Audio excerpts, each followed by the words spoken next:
the crowd is going wild. A brand new season, that championship style. Big plays are coming, the rivalry's real. Get ready for that Pigskin Frenzy feel. It's college football, yeah, you know the deal. This is Pigskin Frenzy. Pigskin Frenzy. Man, I love what's happening today. I love it. I love it. I love it. It's really the day we've all been waiting for, honestly. At least for me. I wait on this day. I don't know about you guys. I know some of you at least text me and ask, man, when are we going to drop it? When are we going to drop them? Now we're here. We're at this part of June, a special part of June where we're doing it. Conference standing projection time. We're kicking it off with the most chaotic conference from last season, the ACC. 2026 conference standing projections, the ACC. We're ready to rock and roll on Pigskin Frenzy. Welcome to Pigskin Frenzy on this beautiful Tuesday afternoon. Thank you for joining us. I am Joel Norris. Man, a big thank you for taking some time out of your Tuesday to just sit back, watch, and listen to some college football coverage presented by me. Man, follow and subscribe on YouTube. Just hit that subscribe button on YouTube. The comments are down below. So all you got to do is just comment, see what you like from the episode, and hit that thumbs up on each episode on YouTube. Spotify, Podbean, and Apple. Share around with others. Follow on there as well. X, Instagram, and TikTok is at Pigskin_Frenzy. Hit that follow button on the socials. Our exclusive home of Pigskin Frenzy is True Voice Digital. Guys, all you got to do is just go on there, truevoice.digital. And if you just type that in, you will go to True Voice Digital. It's exclusive home of Pigskin Frenzy, inspiring faith-based content, and unfiltered analysis from me, the prodigy of college football. We're ready to rock and roll with some Pigskin Frenzy today. Guys, a huge thank you for tuning in each and every Tuesday and Thursday. Because without you guys, we would not be doing this. So we would not be doing this show. We wouldn't be achieving our dreams in college football media and in content creation and to just deliver the best content for college football for you guys. So we're so thankful. We're pumped. We're fired up. And not only that, we give all the praise to our Lord and Savior Jesus. Without him, we would not be in college football media. We would not be fulfilling our dreams and having this dream job to do if it wasn't for our Lord and Savior Jesus. Because the number one thing as Christians and as followers of the Lord, we exalt him and we put him above all else. We decrease, he increases. So we're so thankful that we get to praise him and glorify him and share his name across all shows, platforms, states, what have you. Whoever gets to hear the name of Jesus, that's the most important thing. So we give him all the glory, all the praise, and we're so thankful for our Lord and Savior, Jesus Christ. If you want to come to know him, you know what to do. Contact me, X, Instagram, and TikTok at Pigskin_Frenzy. If you're following on there, it's the best decision you can ever make in your life. We praise him, we glorify him, and we're so thankful for him. Guys, ACC conference standing projections. Man, 17 teams. 17 teams. It's so funny because when I look back on last year's conference standing projections, I'm thinking, man, where's the time gone? Not the time is gone, how different it is from last year to this year, and especially on who I have in the conference standing projections as well and where they're all ranked. It's like you think one team's gone from number 1 and they're all the way at 10 or whatever. You know what I'm saying? I'm not giving you that example. Clemson's not at 10, but you know what I'm saying. I'm just giving you that example of how time flies. That's all I'm saying. Time flies. And we're so fired up. 2026 conference standing projections. Without any further ado, let's just get it started, right? Let's just kick it off. Let's get it started with number 17. 17 through 1. Number 17. Stanford is number 17. You're thinking, man, again, another row ranking for Stanford? Yes. Dead last for Stanford. They're just rebuilding. And there's nothing against Tavita Pritchard, new head coach. It's his first year. It's just going to take some time for Stanford to rebuild, to get everything going for them. It's just going to take some time, I believe. I mean, look, Andrew Luck, most likely, and I'm not saying I love Captain Andrew Luck. I'm an Andrew Luck guy. Hope to have him on the show one day to talk about Stanford football, talk about his career, just have him on there. I think he made a good move in hiring Tavita Pritchard. He played with Andrew Luck. He played at Stanford. That's his alma mater. He for the past few years was the quarterback coach for the Washington Commanders. He coached up Jaden Daniels during his historic rookie year. He coached Marcus Mariota. He coached a good quarterback room. And I believe that he's got a knowledge for what it is to be a quarterback and what it is to have an offensive game plan. I believe that. I just don't think that they have the players yet. That's all it is. I think they don't have the full system yet in place to just sit there and say, hey, they're going to do it year one. I may be wrong. They may shock us all, right? I had Wake Forest pretty low last year, and they had a 9-win year. So I may be wrong, but I think right now Stanford at 17 is suffice for us because of the culture. The culture's being set still. Not only that, he's bringing in a massive overhaul. He's changing a lot out from the Troy Taylor era. It's just going to be a little bit of an adjustment period. It's just going to take some time for Stanford. If you look at their schedule and who they have Hawaii number 1. That could be a winnable game maybe. It depends. Hawaii was good last year. They ended up beating Stanford in week 0. Another week 0 game at Stanford. Their opening game is at home against Miami. So they got to play Miami right off the bat. Duke, at Duke. Georgia Tech comes there. Back on the road to Wake Forest. At Notre Dame. Back home against Elon. At home against NC State. At Louisville. At Virginia Tech. At Cal. Back home against SMU. That's a tough conference schedule for a first-year head coach. And not only that, for somebody that's rebuilding their whole team. I just don't think this year's the year for Stanford. Now, wait until next year. We just got to wait and see. But right now, I'm not seeing Stanford right now immediately just making a splash year one. It's just a rebuilding period for Stanford. So number 17 on our list is, well, for the conference standing projections, is Stanford. So number 17 is Stanford. And they got to get the quarterbacks in there as well. Davis Warren for Michigan, the Michigan transfer, most likely will be their starting quarterback. So it's going to take him some time to get adjusted to everything. Cedric Irvin's back along with Micah Ford going in there. So they got to reestablish the running game. They've had really big problems running the football as well. So we can see if Tavita Pritchard can get everything going there on the running game. They do have underrated receivers.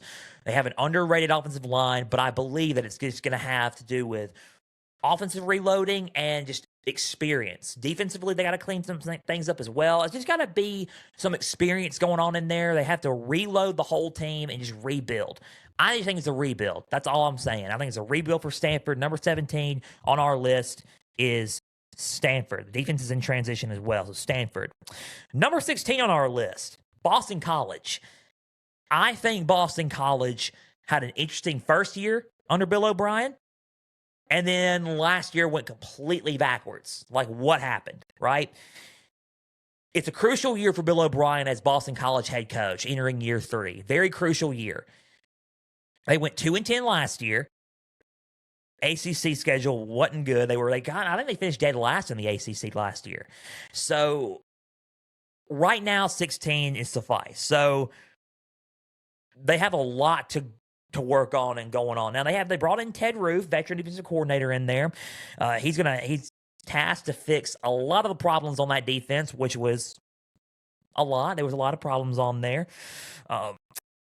So they have a whole new quarterback room as well. So the quarterback room is going to be I would say not an issue, but one of the key components in can they rebuild the offense and rebuild a huge part of that team as well. Nolan Ray at the running back spot can be really good for them as well. You got a good tight end in Zeke Moore, an underrated tight end in Zeke Moore, who could cause a lot of problems for some defenses. So they got some key players.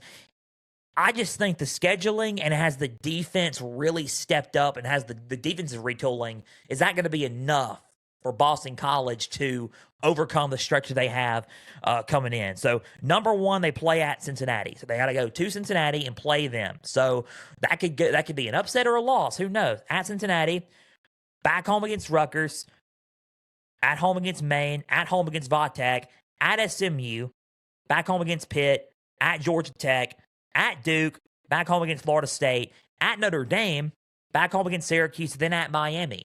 So the ACC schedule's a little bit tough. And then you got Notre Dame involved as well. So, I mean, the stretch of Virginia Tech, at SMU, at home against Pitt, at Georgia Tech, and then at Duke, all the way until Halloween, when you're retooling the defense like it needs to be retooled, especially trying to figure out who the quarterback's going to be for Boston College as well, whether it's Mason McKenzie or someone else. It's just a little bit for me. Just a little bit for Boston College. It's one of those things you look at and you're like, I don't know, right? You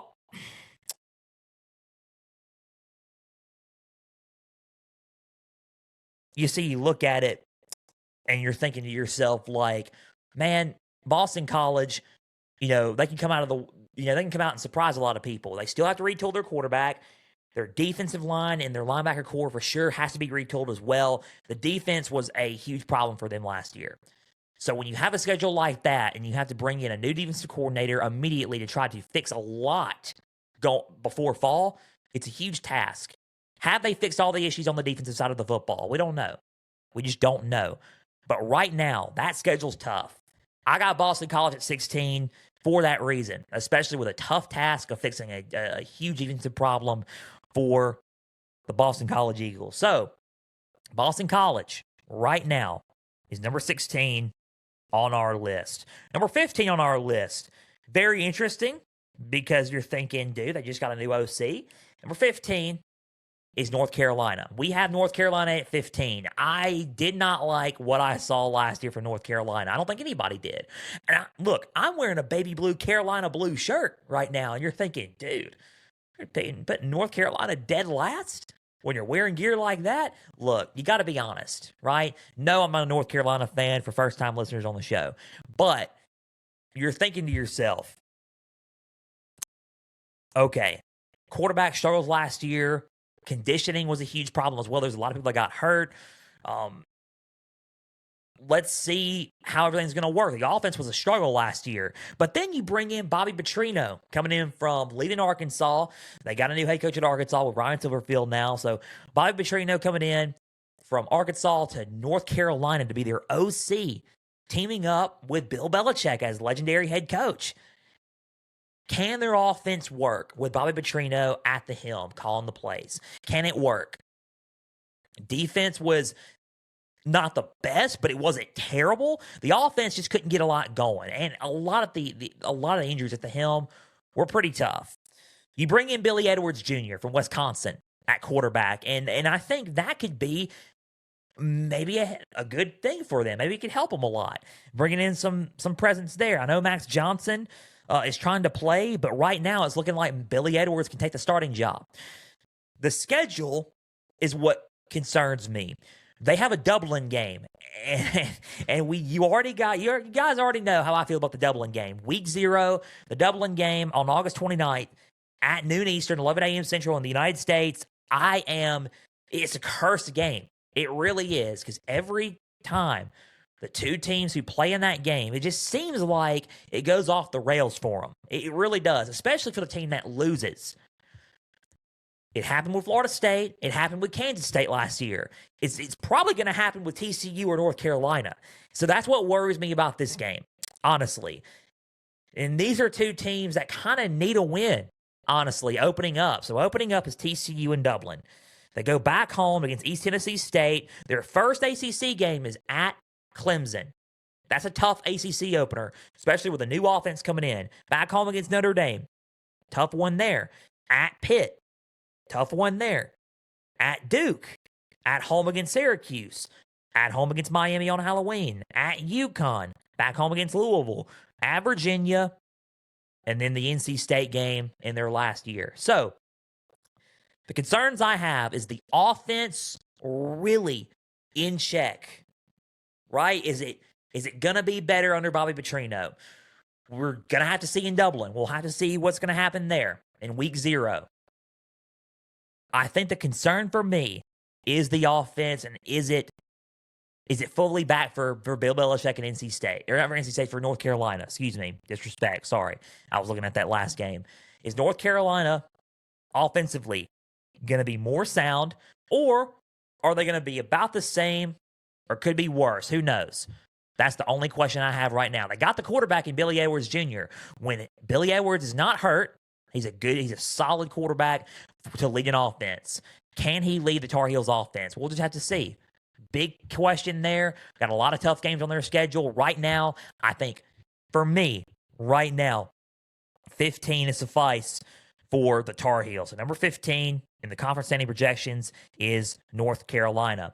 Now, number 14 on our list is the Florida State Seminoles. They have the talent. They do. They have the talent.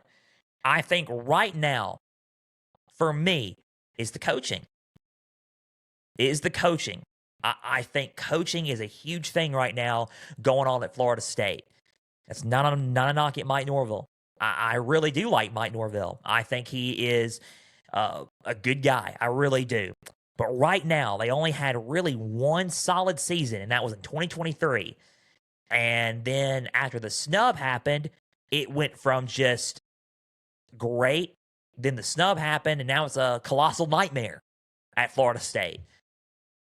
2024 was the worst season in his tenure, and then Florida State had a strong start by beating Alabama, had a strong start up until the Miami game, then they fell off, and then they won more games than they lost than they won the previous year in 2024, but they still didn't make a bowl game. They still only won 4 to 5 games. It just wasn't good enough. It's not at that standard of where Florida State football should be. Now, it is a huge, critical year for Mike Norvell at Florida State. He could be, if things don't improve, this could be his final year, maybe. I think they're giving him one more shot. Tim Harris Jr., the OC, but Mike Norvell's calling the plays. Gus Malzahn no longer there. He retired. Gus Malzahn is also on the playoff committee, so that's very interesting there. So they saw an exodus in the portal. A lot of people left. A lot of people left for the draft as well. But they brought in some talent, especially on the offensive side of the ball. They bring in Wisner at running back. They bring in Deuce Robinson at wide receiver. To me, the quarterback is the thing right now. Is Ashton Daniels going to be their guy that can take everything, take them to the promised land, and can win them games in the ACC? I think the trenches are huge, or widely important in this as well, on the defensive side of the ball and the offensive side of the ball. Offensive line and defensive line are two things I had questions on during the spring. Are they going to be physical enough and tough enough, especially on the offensive side of the ball and moving the ball downfield? I think under Harris they could be physical and multiple, but Norvell's still calling the plays. You get a good running back in. You get two good wide receivers in. Landon Thomas at tight end. He's a kind of a jackknife type of tight end. He can be really good for them. Tony White, good DC. Does he have enough resources on that defense to coach them up physically? I think the defensive line will have to be relied on two experienced guys. You get Rylan Kennedy and Madrell Desir coming in there.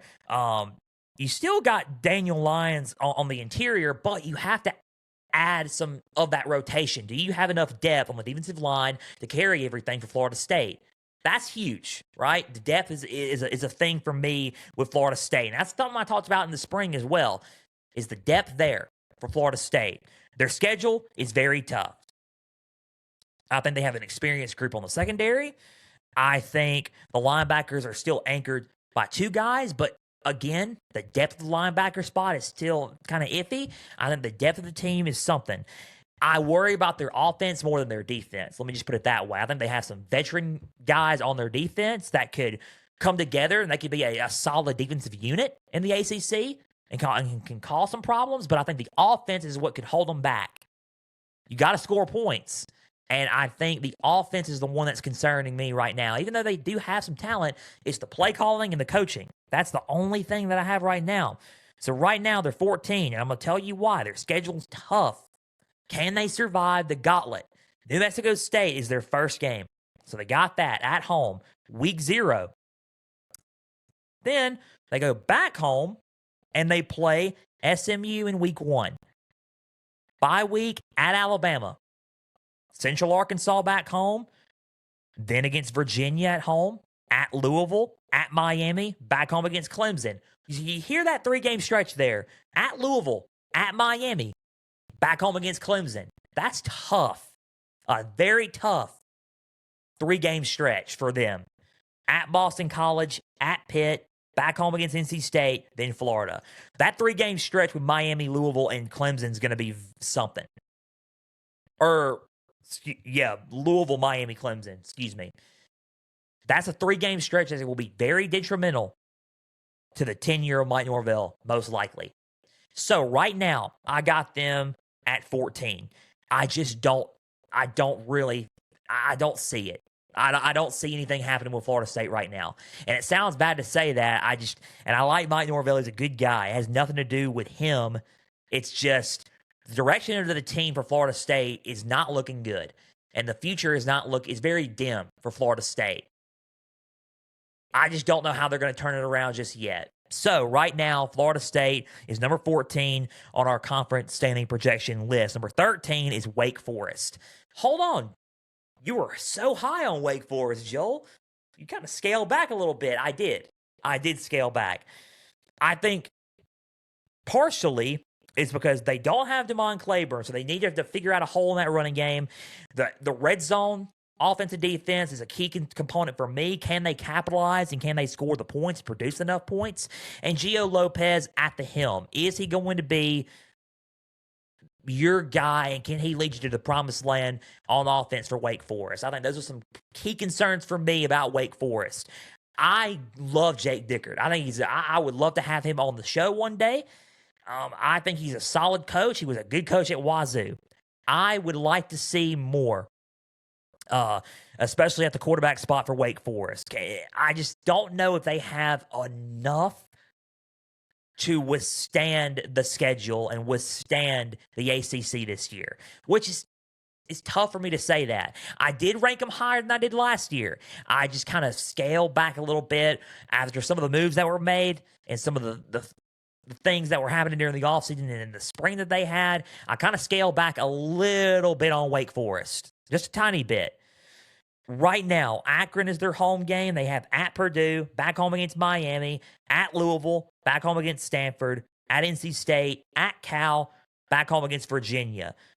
And then they have Merrimack at home, at SMU, at Georgia Tech, at home against Duke. And that's how they end their year. So a few game stretches, they have some stretches in their schedule that are tough. So they have at SMU, at Georgia Tech, then they end it with Duke. That's a tough stretch there. You go into earlier in the year, they have at NC State, at Cal, back home against Virginia. That's a tough stretch for them as well. And then you look and you have a 2-game stretch that's back home against Miami, at Louisville. That's in September, an early stretch for them as well. Then they have Purdue as well, who could be on the rise. Who knows? That's an out of conference though. But if you're looking at their conference, Miami and Louisville to kind of just end September. And then they have 2 tough 3-game stretches to kind of in October and then to wind down on the year. I just don't know. Do they have enough to withstand that gauntlet? I just don't know. Especially from what I saw during the spring, the moves that they made portal-wise, I just don't know. I think they can build on it and build on their team. I just don't know if it's going to happen this year or not for Wake Forest. Right now, for me, Wake Forest is number 13 on our conference standing projections list. Let's go on to number 12. Number 12 on our list is Syracuse. Syracuse kind of went backwards, kind of like Boston College. They went backwards, but why do you have Syracuse at 12 and Boston College so low? Well, I think Syracuse, and to me, I still have that belief that Fran Brown can get it going a lot more than I believe in Boston College right now. I think Syracuse has that still has that chipness on their shoulder, that chip on their shoulder, and they're kind of chippy and they're kind of tough. Like Fran Brown is a no-nonsense coach. Would love to have him on the show as well. He's a no-nonsense coach. So when you look at him and look at how he builds his roster and builds his teams, I believe that they have a shot at making something happen. They were beat up last year as well. I mean, they went from what, a 10-3 debut in 2024 all the way to 3-9 last year. And you're thinking, man, that's backwards. They do have a coordinator shakeup. So they bring in Vince Cahiris from their new defensive coordinator. So they bring him in to kind of shake up the defense because the defense was struggling a lot last year. Tackling was an issue. Can they get better, especially at open field tackling as well? They do have I'm not going to lie, their recruiting class has not been bad. I think that Fran Brown has been recruiting really well for Syracuse, and he's been putting in a lot of work into that.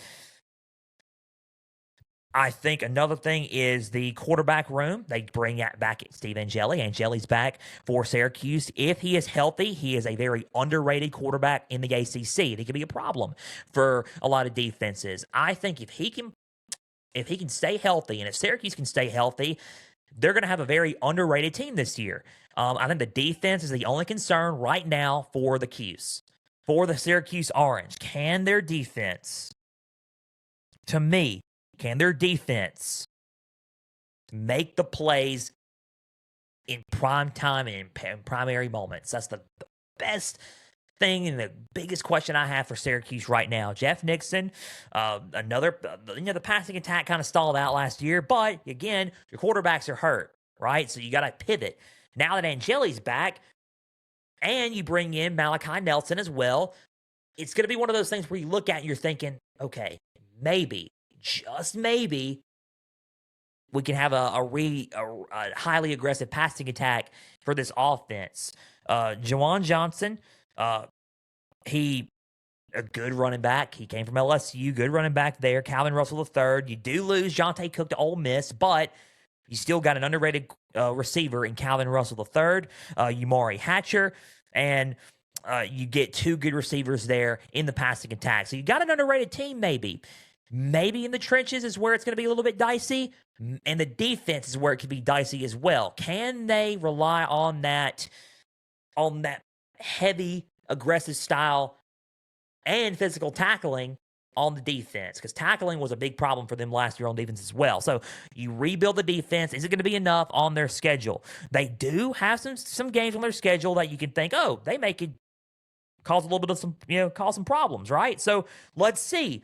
Versus New Hampshire to open up their season, and then against Cal week 2. So that's going to be a primary game there between Cal and Syracuse. That's going to be a huge game to kick off week 2 at Pitt, at UConn, at Virginia. A little bit of a tough 3-game stretch there to round out September and go into October. Back home against Louisville, at North Carolina, back home against SMU, and then back home against Clemson at NC State. That's a tough 3-game stretch there as well. SMU, Clemson, and NC State. At Boston College, you end the season against Notre Dame. A little bit of a tough schedule and some tough 3-game stretches there, but you have some winnable ones on there that could elevate it a little bit. Right now, I have them at number 12 because I think there are some games on their schedule that are too tough for them to probably overcome right at this moment. Right now, Syracuse at 12, but I do think they're going to give some teams some problems in certain areas, right? I think they're going to compete. I just think that they're going to lose some of those games that it's going to be too tough for them to win at this point in time. Number 12 is Syracuse on our conference standing projections list. Number 11 is Duke. The defending ACC champion at 11? Yes. I just think in a lot of ways that there are going to be some teams that are a little bit better for them this year than in Manny Diaz. And I think Manny Diaz is a solid coach. I think they earned their way to the ACC championship game, even though the ACC was very chaotic. They won it, and I'm so proud for them for winning their first football ACC title game, their ACC title in football.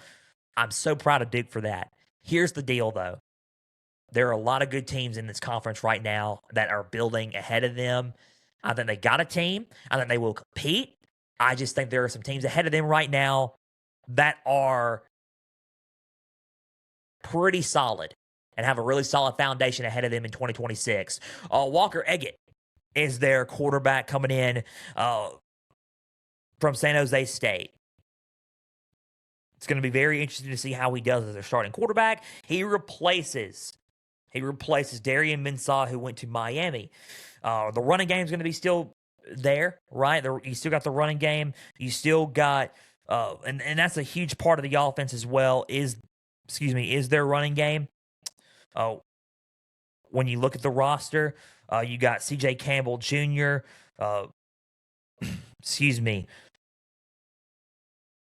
As you look at the team, you got C.J. Campbell Jr. at running back. And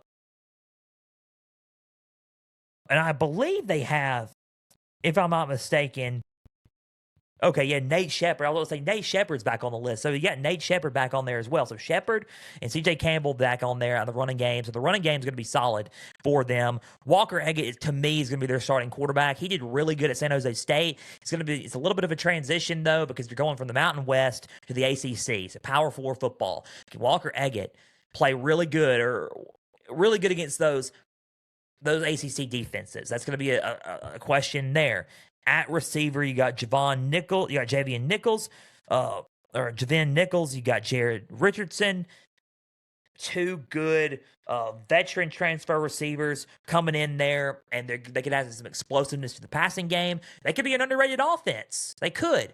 Can Duke survive that schedule as well, though? That's going to be a tough one. The defensive line's a big question mark because you got massive departures on the edge.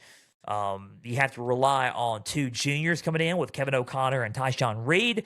You have Preston Watson back on the interior, but who else steps up in the interior as well? So the defensive line, still some question marks there. Secondary is a seasoned unit, which is going to be one of the best. Can you rely on the depth linebacker core, though? Who knows? So you got some depth that you're thinking, okay, do they have the depth to compete in certain areas? They got a schedule. And I think that's the real thing there for Duke. Their schedule, if you want to look at it, is at home against Tulane, at Illinois, back home against Stanford. So early on, their ACC schedule is looking good. Versus William and Mary, at Georgia Tech, at home against North Carolina, at Virginia, at home against Boston College. Here's where it gets a little bit tricky. At NC State, at Miami, back home against Clemson. Those games there are games you look at and you're thinking they could drop 1, 2, maybe even all three. NC State, Miami, and Clemson. And then they got at Wake Forest to end it. So there are some winnable ACC games on this schedule for Duke because they got the team to win the conference games.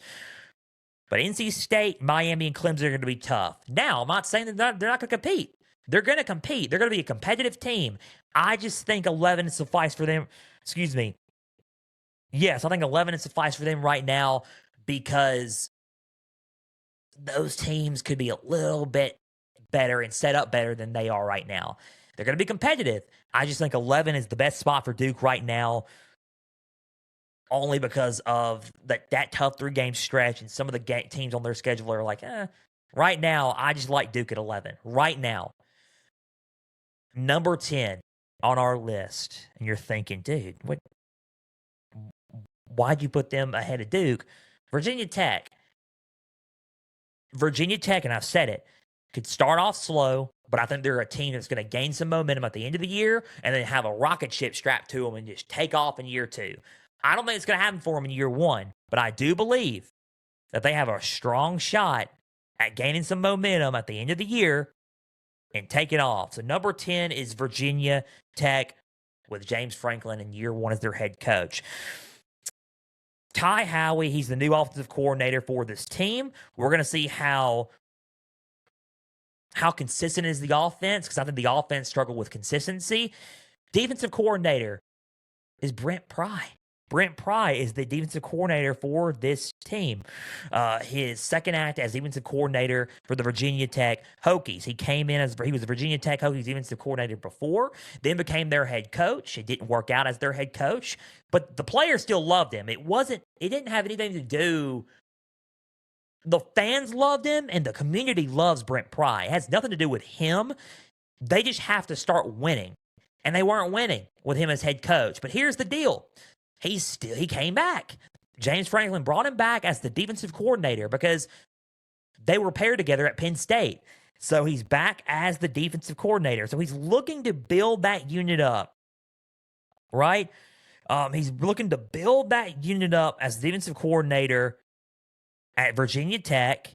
And he's looking to build that strong, tough, stout defensive unit that he did at Penn State. And guess what? He was a good defensive coordinator at Penn State. Can he be a good one at Virginia Tech? He's got a strong shot at it. So we'll see what happens. So good for Brent Pry for coming back. Let's see how the defensive works. Let's see how the trenches work for Va Tech, because I think that's the big problem there is the trenches. The depth of the trenches and the trenches in general. I think the pass rush can be really good for them, but is the depth on the defensive line good for them? I think consistency on the offense and the depth of the team is a concern, but they still got some talent around them. Ethan Grunkemeyer coming in as the quarterback for Va Tech, Jeffrey Overton at running back.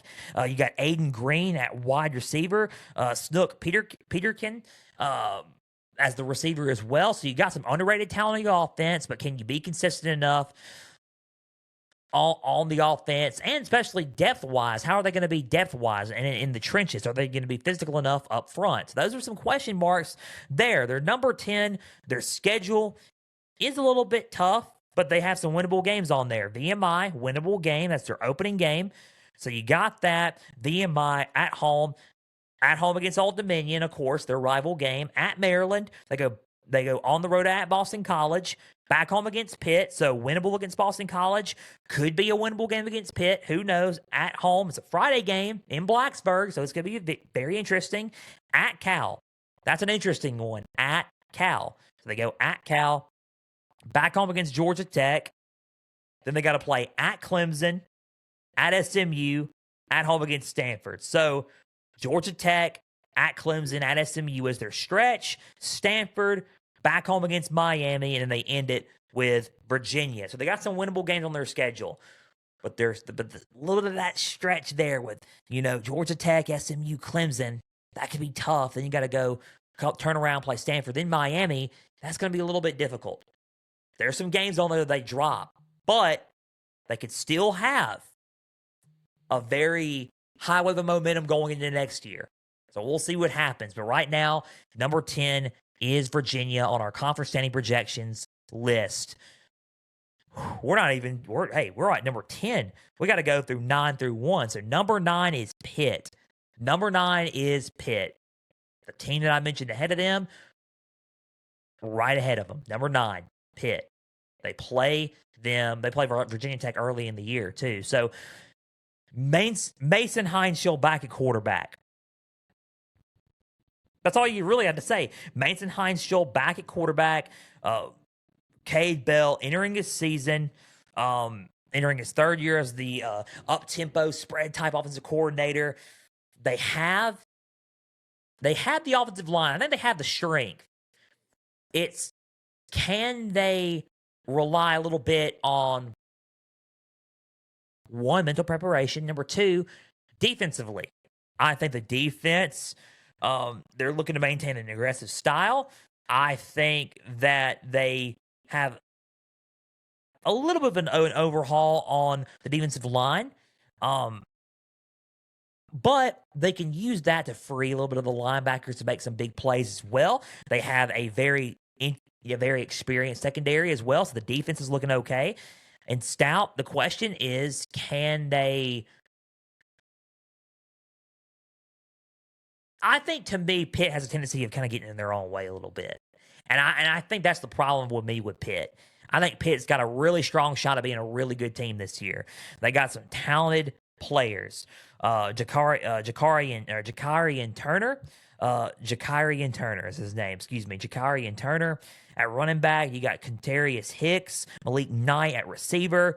The offensive line is looking not great, but not terrible, which the offensive line can use some work, especially on the depth side of it. Mason Heinschel in command of the offense. How's his development going? So there's some question marks, but I think Pitt overall has the opportunity to splash and make some good, and win some key quality games, rather. So for me, Pitt right now is number 9. I think schedule-wise, they have some teams on their schedule that you look and you're like, they may drop those games. But they have a shot. Number at home against Miami, Ohio, at home against UCF, at home against Syracuse. They should start 3-0. They should start 4-0 to round out September. At Virginia Tech, at home against North Carolina, at Boston College, at Miami, Georgia Tech at home, Florida State at home, at Louisville, at Cal. So they have a strong shot at trying to make the ACC title game. I just think that there are some games on there that they could probably drop, and it kind of throws them back into the number 9 spot. So right now, number 9 for me is Pitt going in to finishing out the conference standing projections in the ACC. So number 9 is Pitt. Number 8 is Cal. In Tosh Lupoy's first year, GM Ron Rivera made a good decision on hiring Tosh Lupoy. Alma mater, that's his alma mater. He's a Cal guy. He's a Golden Bear through and through. He's the head coach there. He can reinnovate that defense. And then, I mean, obviously, you don't even have to mention. I'll try my best to get the name right, but you already know who we're talking about.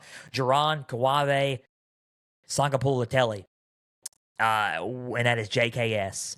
Sangapulatelli with JKS back at quarterback. Dynamic freshman phenom last year. Back as a sophomore this year. Can he man that offense even more, be more developed, more crisp, more precise in his decision making, and can he lead that offense, kind of to some major games and some major upsets? Adam Muhammad at running back, Ian Strong, Chase Hendricks at wide receiver, Rico Walker at tight end, the junior transfer, could be a heavy factor in that offense. That offense is looking very underrated for Cal. I think the defensive side of the ball can be very, very physical. Do they have the depth in key players? On the defensive side of the ball, though, I think they got a schedule to me that you look at and you're like, this could be a little bit tough for them, but they have a strong shot to be competitive.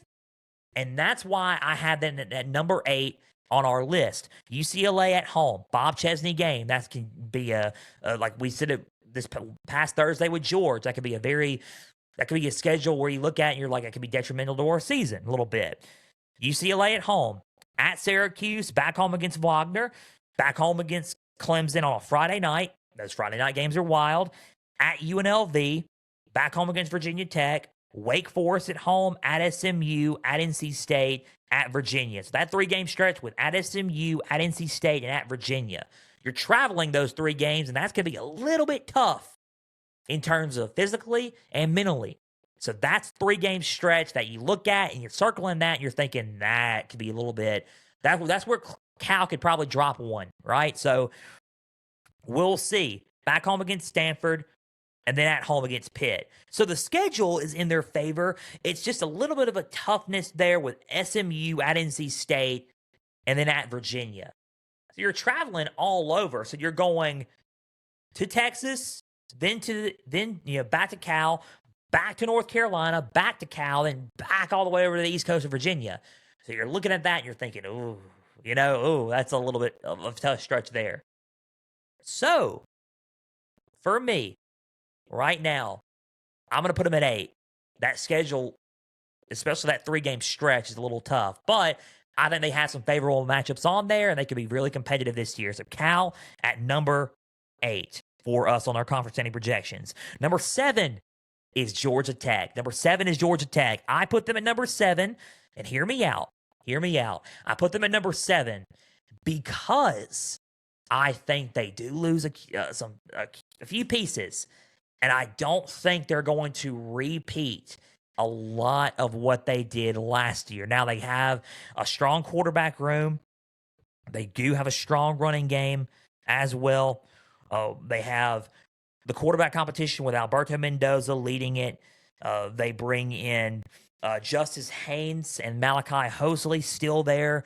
So they got Eric Rivers as well there. So they have a strong offense. Foster Faulkner at Florida now. No longer there as the offensive coordinator there. So, new offensive coordinator, George Godseed there. And then you had Jason Seymour as the defensive coordinator. So a new coordinator overhaul. You still got the players and the talent on offense to make something happen, but you have the defense to make it happen. They lose some key pieces on defense, and depth-wise, are they there on the defense? So you got some questions there, but I think Georgia Tech has a roster right now in place, and they have a solid coaching staff with Brent Key in place to put them at number 7, getting closer to number 6 on the conference standing projections. And to finish that way, I think they're going to win some ball games. Do I think they're going to reach Charlotte? Probably not, but I think they have a schedule and some rosters where they're going to compete with some teams and win some ball games this year. So, for us, and I believe in Brent Key as well, Colorado at home, then they got to go back, Colorado at home, and then they have Tennessee at home. So, starting off pretty solid, right? Especially with Tennessee at home.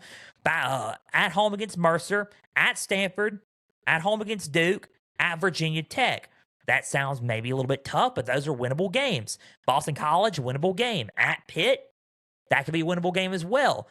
Louisville's where it can be tough. At home against Louisville on November 7th can be tough. At Clemson can be tough.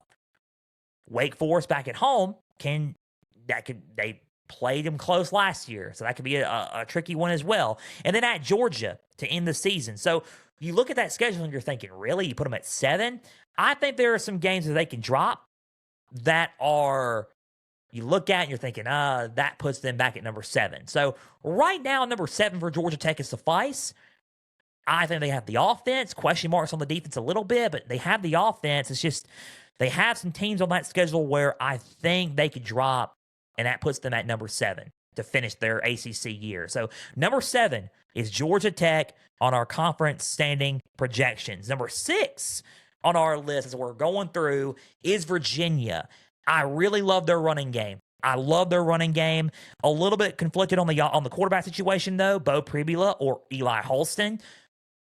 It's really a matter of preference. If you want more mobile, you go with Bo Pribula. If you want more of a shotgun, just let's launch it down the field type of passing option, you go with Eli Holston. It's really up to you, but I think you can really rely on that running game and trick people if you have Bo Pribula in there, because you have a third-headed dragon with Bo Pribula running the football. So offensively, you look, you think they're solid.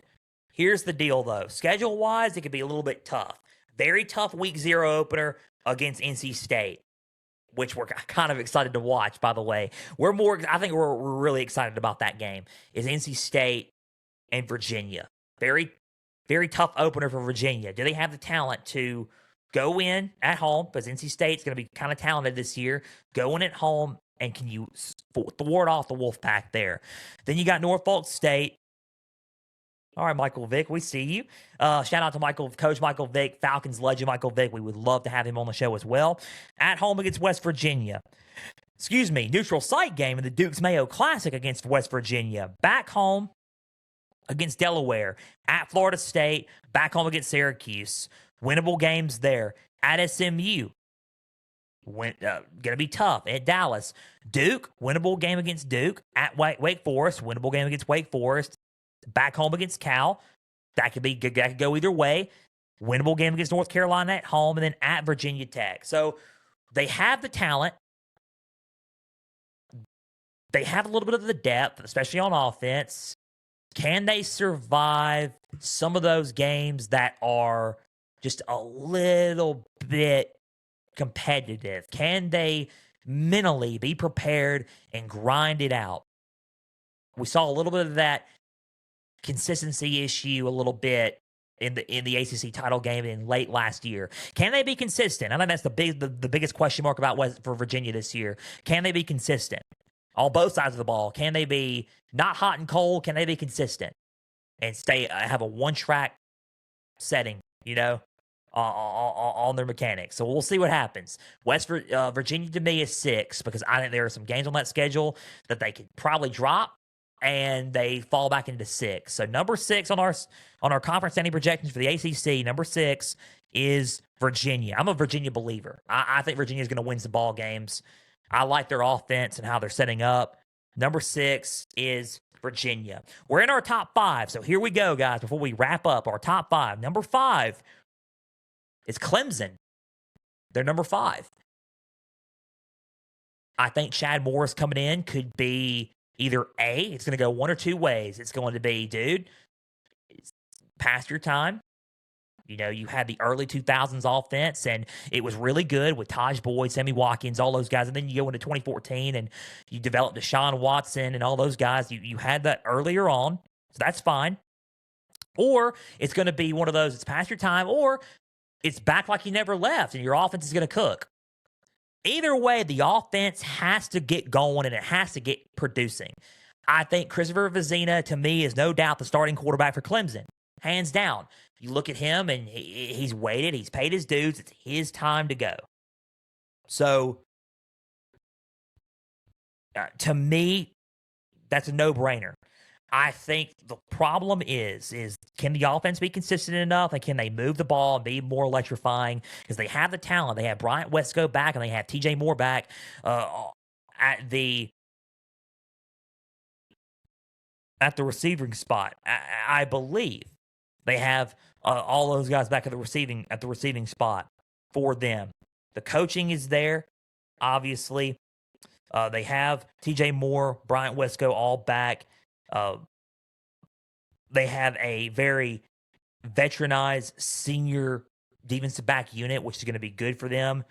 I think that the problem for me a little bit is in the trenches. Can they be really tough in the trenches in these big-time moments as well? So they're rebuilding a lot in the trenches, and they're rebuilding a lot in the linebacker core as well. So is Christopher Vizina enough going to pick up the offense? This is his first full season starting. Can he pick up the offense like that?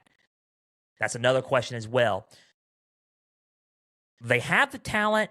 I think the teams on that schedule can give them a little bit of a trick.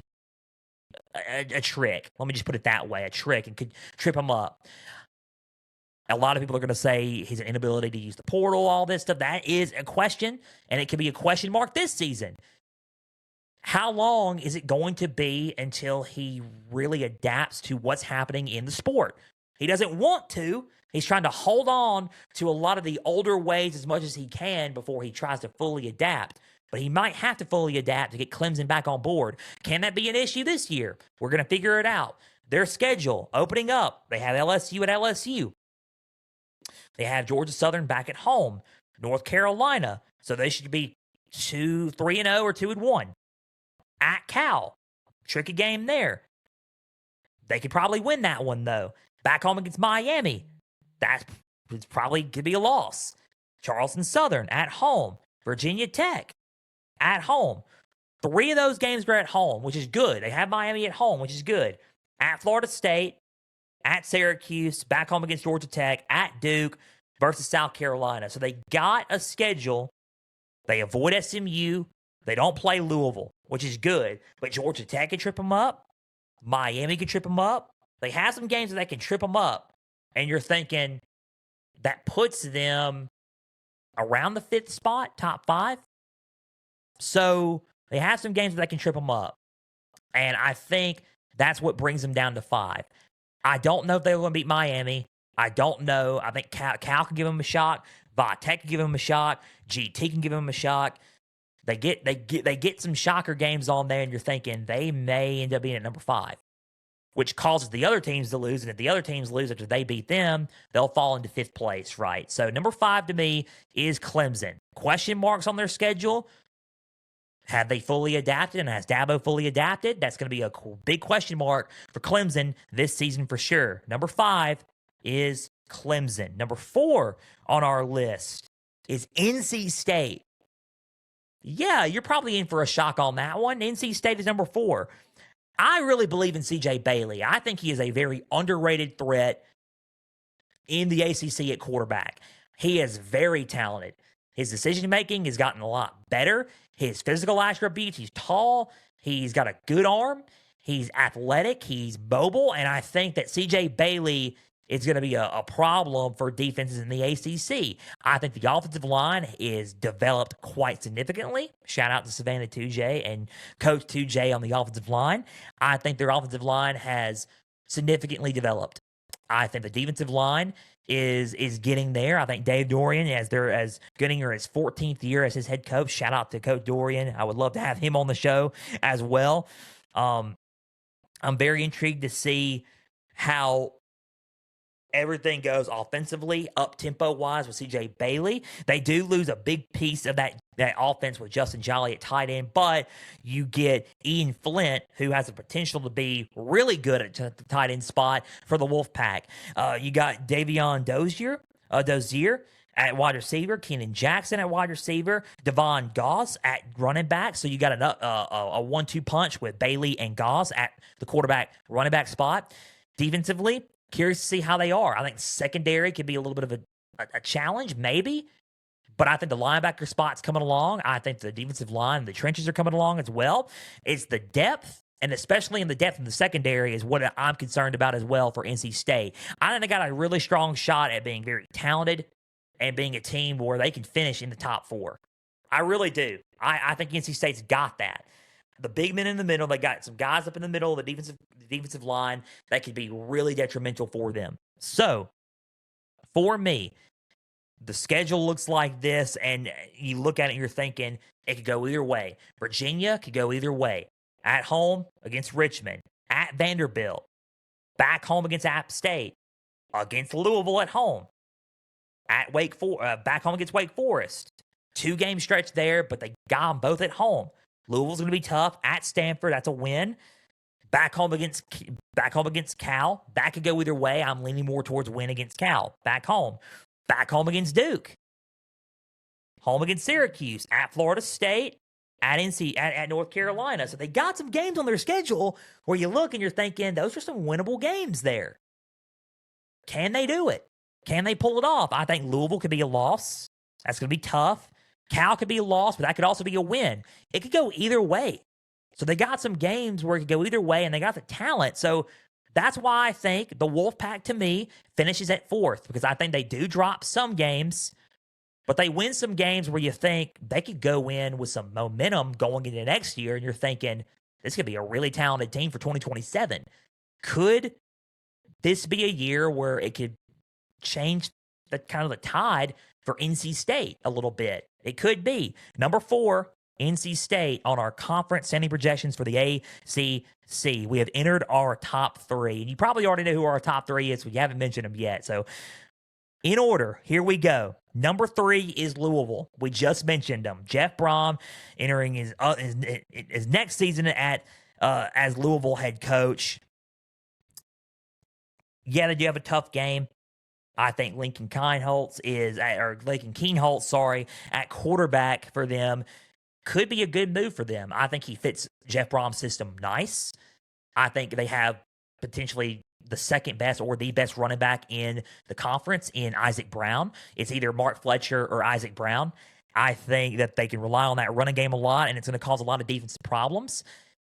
I think the defense is going to be underrated as well. They're going to be physical and gritty and tough. I just think they have some games on their schedule that you look at and you're thinking, oh man, it drops them to number 3. But I think Louisville, if one team messes up in the top 2, Louisville's right into the hunt for an ACC championship. I really do believe that. Year 4 for Jeff Brom, Isaac Brown, LaWayne McCoy, Jacob Dixon, Jaleel Skinner is an absolute nightmare at tight end. He is very hard to tackle. He is, to be as bulky as he is as a tight end, he's kind of fast, and he's got good hands as a tight end. He blocks really well as well. So that offense is looking nice for Louisville. I think the problem could be the defensive line and the trenches on that end. I think that's the really only issue there.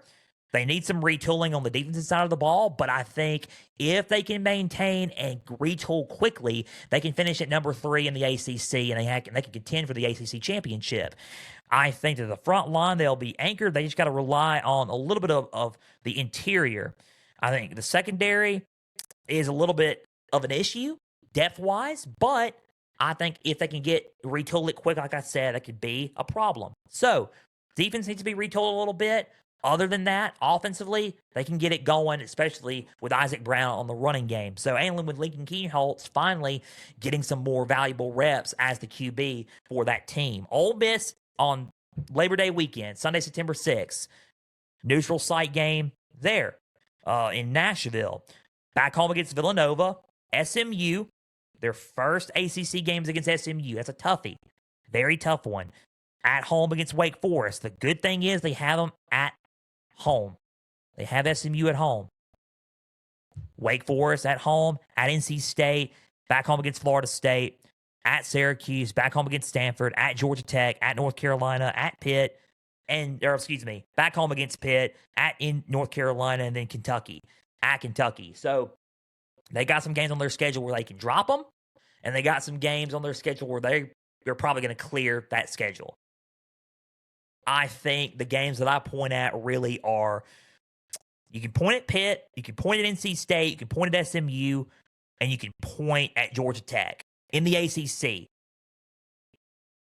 So you can point at those. So it's going to be very interesting to see what Louisville does. I think they're going to finish at number 3, just on the verge of making it to Charlotte, just on the verge.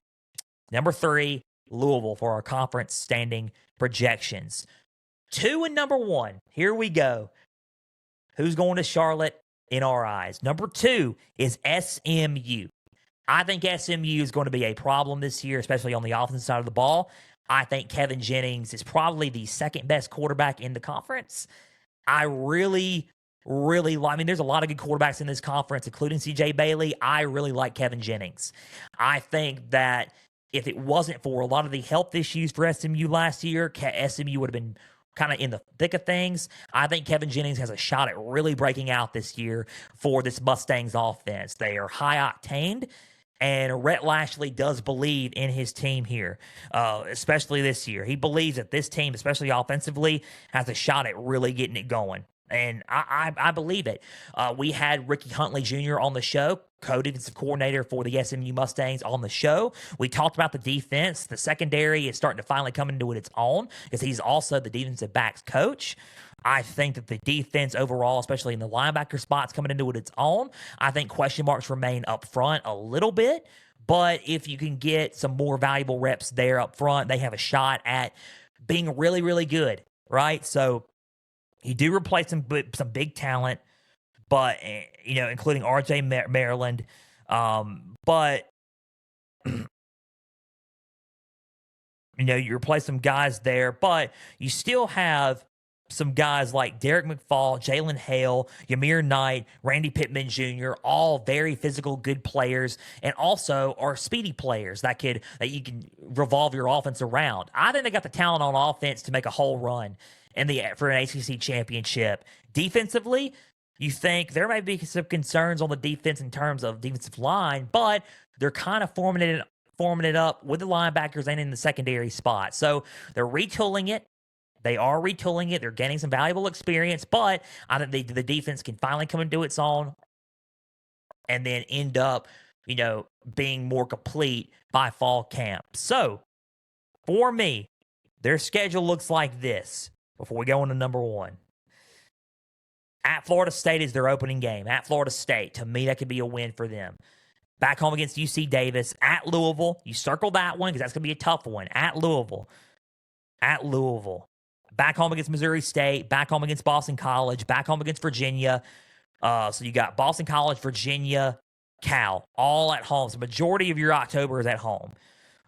Those are some games that you look at, and they're tough, but you can win them. At Syracuse, back home against Virginia Tech, home against Wake Forest, at Notre Dame, at Stanford. You miss Miami completely. So you got a lot of winnable games. I think you do win a lot of those games. I think the tricky ones you come in are Virginia Tech, Cal, Virginia, Louisville are the games you circle and you're thinking those are some tricky ones. But they are winnable. They are winnable with the talent they have on their team. They're winnable. I think SMU is going to the ACC championship game. I have them at number 2 to finish the season of the ACC season. I think they're number 2 on our list. I think they go to the ACC championship game against who we're going to say it, I think they go to the ACC championship game against, in Charlotte. Number one, there's no drum roll. You already know. Number one is Miami. Number one is Miami on our ACC conference standing projections. They have the best team in the ACC, I believe. Offensively, with Mark Fletcher, Darian Mensah quarterback, Malachi Toney at receiver, you look at that team and you're thinking this team on the front with Shannon Dawson coming back, with Corey Heatherman coming back, the trenches are being a little bit retooled, but they're still physical and they're still a little bit veteranized. They're still experienced, and you're thinking this team has got it. This team's very star-studded. They got it. Linebacker is being a little bit rebranched and retooled a little bit, but they're coming into its own. I think they got the best overall roster in the conference. And offensively, they can cause some problems for defenses. I really do. Stanford is their first game. They play Stanford. They go back home against Florida A&M. At Wake Forest on a Friday. Those Friday games are crazy, guys. Watch out.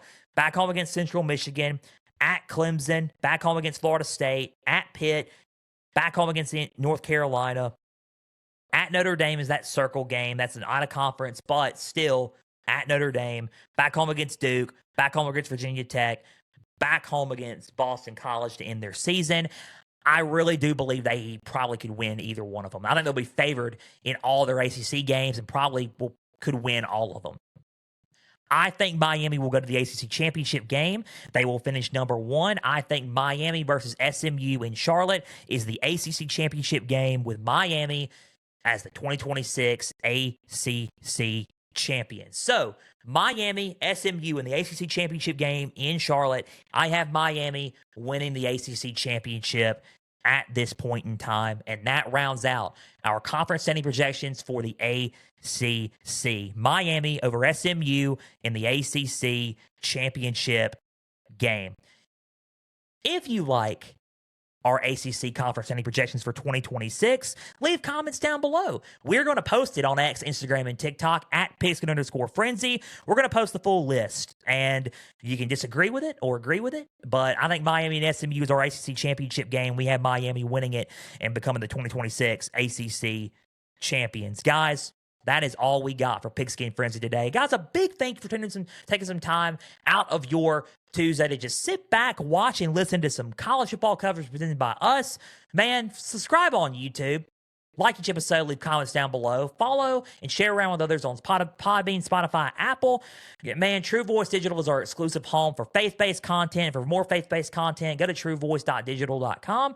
You will find a lot of good content on there, including unfiltered analysis and faith-based content from me, the prodigy of college football. Guys, catch us on X, Instagram, and TikTok at Pigskin_Frenzy and follow on there as well. Guys, a huge shout out and a huge thank you to you guys for tuning in each and every Tuesday and Thursday. We cannot do this show without you guys, and we cannot do this show without our Lord and Savior Jesus. We give him all the glory and all the praise. We cannot wait until Thursday, because coming up on Thursday, we continue on with our conference standing projections with the Big 12. We have the Big 12 on tap.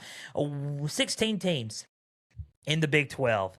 We have 16 teams coming into the Big 12. We can't wait for it, and we're ready to rock and roll. Who's going to be number one and number two, and who's going to Dallas in our estimate for the Big 12 championship in 2026? You're going to have to tune in on Thursday. Thursday, our conference standing projections for the Big 12. So until Thursday's edition of Pigskin Frenzy and the Big 12 conference standing projections, I'm Joel Norris. We're signing off. We'll see you Thursday. For everybody out there, please and always stay the course.